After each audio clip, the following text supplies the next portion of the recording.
Bienvenue sur le podcast Minute Santé, le podcast pour prendre soin de votre santé où l'on décrypte différents sujets santé en misant avant tout sur la prévention. Car comme le dit l'adage, mieux vaut prévenir que guérir. Je suis Nadia, blogueuse santé sur consomuslim.com et médecin. Je suis passionnée par la médecine et les alternatives naturelles. J'espère vous aider au travers de ce podcast à prendre soin de votre santé en prenant en compte toutes les sphères de votre vie. N'hésitez pas à vous abonner au podcast pour ne rater aucun épisode et prendre votre santé en main dès aujourd'hui. Bienvenue dans ce nouvel épisode du podcast Minute Santé où on va aborder un sujet que vous avez demandé, à savoir les migraines et plus particulièrement l'alimentation anti-migraine. Donc c'est un symptôme qui revient très fréquemment pendant le ramadan, mais aussi en dehors du ramadan.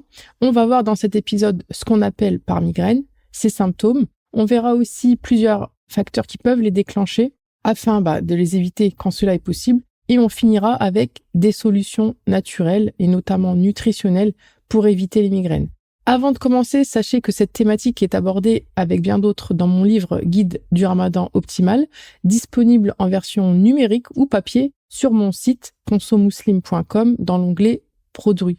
Vous trouverez également le lien dans la description de l'épisode.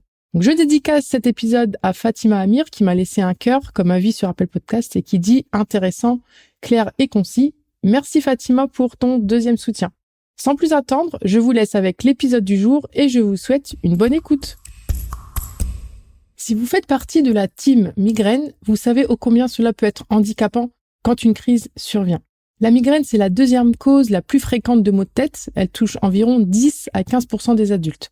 Elle touche plus fréquemment les femmes que les hommes. Il faut compter un ratio de 3 femmes touchées pour un homme.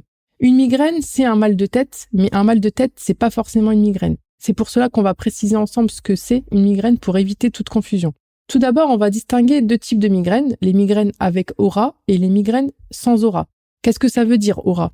Je vais y revenir, mais grosso modo, c'est la présence de symptômes neurologiques qui vont précéder ou accompagner la migraine, comme des troubles visuels, des sensations de picotement ou d'engourdissement de certaines parties du corps, des difficultés de langage ou même des troubles de mémoire. Ces symptômes, ils peuvent durer quelques minutes à 1 heure. Donc, on a dit 2 types de migraines, avec et sans aura.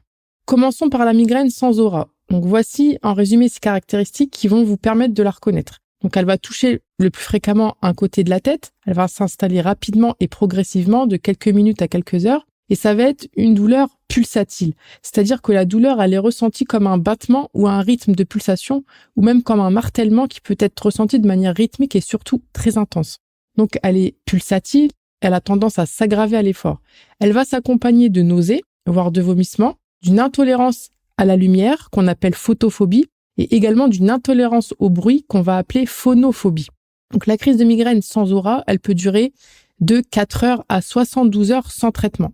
Donc entre les crises, l'examen clinique, il est normal.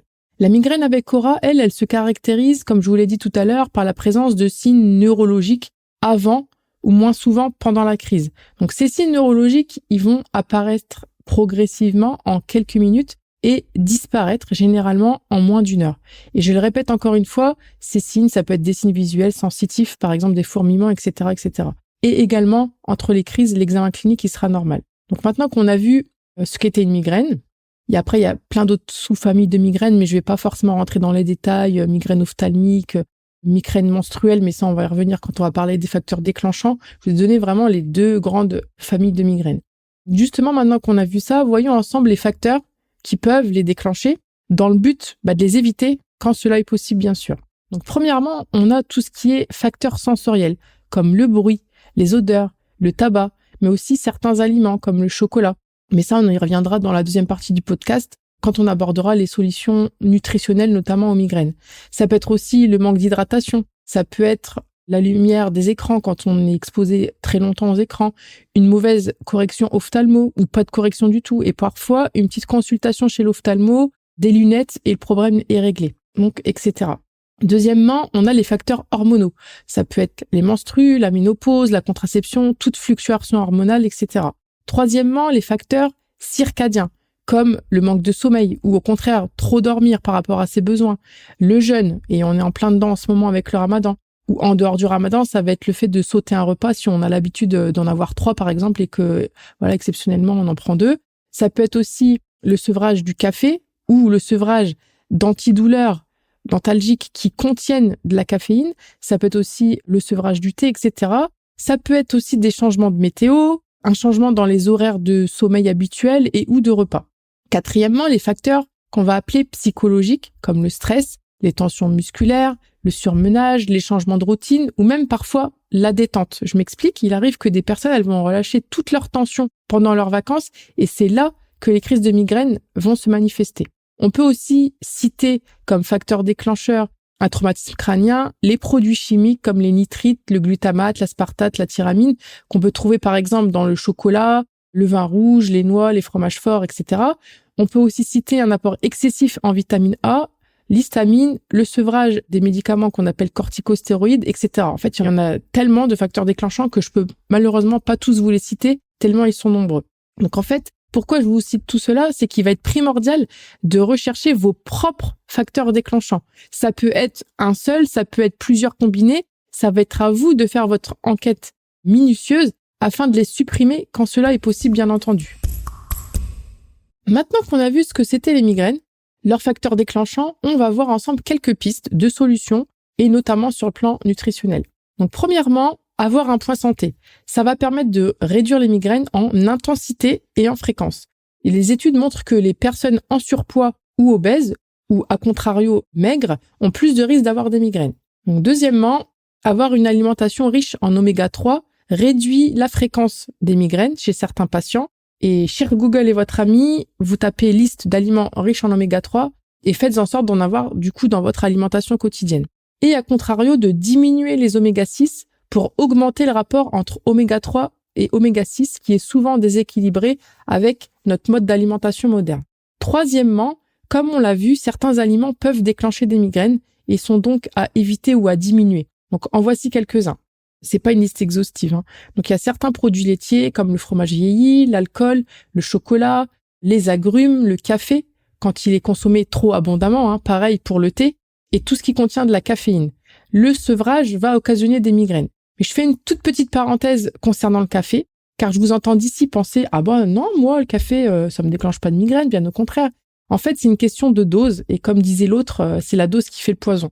En fait, il y a une étude qui a révélé qu'un risque de migraine 10% plus élevé chez les personnes qui consomment plus de 540 mg de caféine par jour par rapport à celles qui en consomment entre 0 et 240 mg par jour, ce qui équivaut à peu près 2 verres par jour, des verres standards, hein, pas les gros mugs. Hein. Et pourquoi le café, il va soulager la migraine à ces petites doses-là? C'est probablement parce que pendant les migraines, on a une substance qui s'appelle l'adénosine qui augmente. Et la caféine, c'est un antagoniste de l'adénosine, c'est-à-dire que c'est un anti-adénosine. Donc voilà, parenthèse fermée. Comme déclencheur, on a aussi l'aspartame et les aliments en contenant, et aussi certains additifs et bien d'autres. Donc pareil, je vous invite à aller consulter cher Google, lui demander par exemple liste d'aliments contenant de l'aspartame, et je vous dis bonne chance. Comme on a pu le voir, il y a plein de choses qui peuvent occasionner des migraines, mais il va falloir trouver le ou les coupables pour vous. En fait, il y en a qui ne vont pas avoir de migraine en mangeant du chocolat. Alors, est-ce qu'il y en a une qui est en train d'essayer de se s'auto-convaincre? Oui, peut-être, mais trêve de plaisanterie. Ce qui va déclencher une migraine chez l'une ne va pas forcément la déclencher chez une autre. Donc du coup, je vais vous donner quelques astuces pour que vous puissiez trouver vos propres déclencheurs de migraine, en dehors de vos maris bien sûr, et faites ça plutôt hors du ramadan pendant une semaine ou plus.